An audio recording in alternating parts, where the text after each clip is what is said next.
শীতের শেষে বসন্তের আগমনে বাকেরগঞ্জের ১৪টি ইউনিয়নের বিভিন্ন এলাকায় গাছে গাছে দুলছে আমের মুকুল।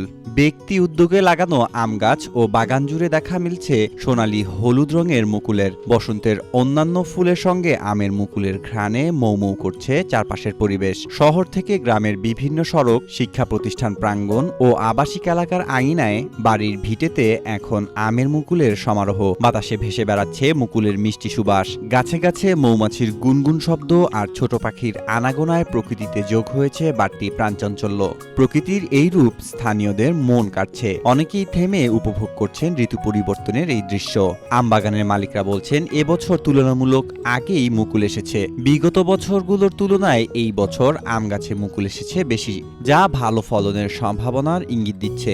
আম গাছে যে এত মুকুল ধরেছে তাতে মনে হয় যে এবছর অনেক আম হবে, এবং যদি আবহাওয়া ভালো থাকে এবং আমের খুব ফলন ভালো দেখা যাবে। আমাদের বাড়িতে বেশ কিছু আম গাছ আছে যেগুলো বিগত বছরে কখনোই সেই আম গাছগুলোয় মুকুল আসেনি। তো এই বছর এত পরিমাণ মুকুল আসছে সেই আম গাছগুলোয়।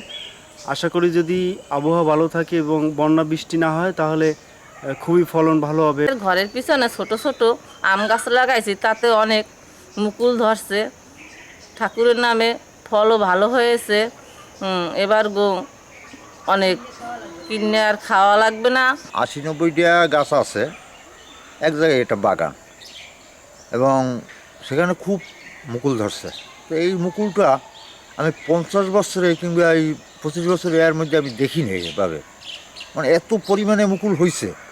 যদি আল্লাহর রহমতে কোনো বন্যা না হয় বা কুয়াশা তেমন একটা না পড়ে, তাহলে আশা করি যে ফলনটা খুবই ভালো হইবে।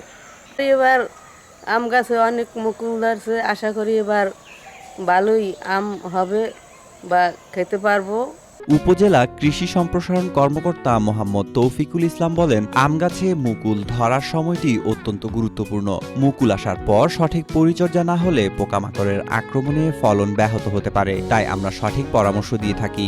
বাকেরগঞ্জ উপজেলাতে এবার পারিপার্শ্বিক পরিবেশ অনুকূলে থাকায় আমাদের বাকেরগঞ্জের যে বিভিন্ন চাষিদের নিজস্ব ব্যক্তিগত কিছু আমের বাগান এবং তাদের শখের বসে যে বাগানগুলো আছে, বাগানগুলোতে প্রচুর পরিমাণে আমের মুকুল এসেছে।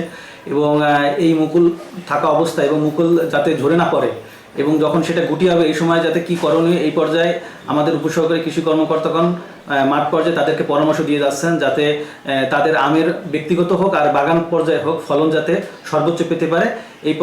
এর জন্য যে পরামর্শ দরকার আমরা উপজেলা কৃষি অফিসের পক্ষ থেকে তাদেরকে দিয়ে যাচ্ছি।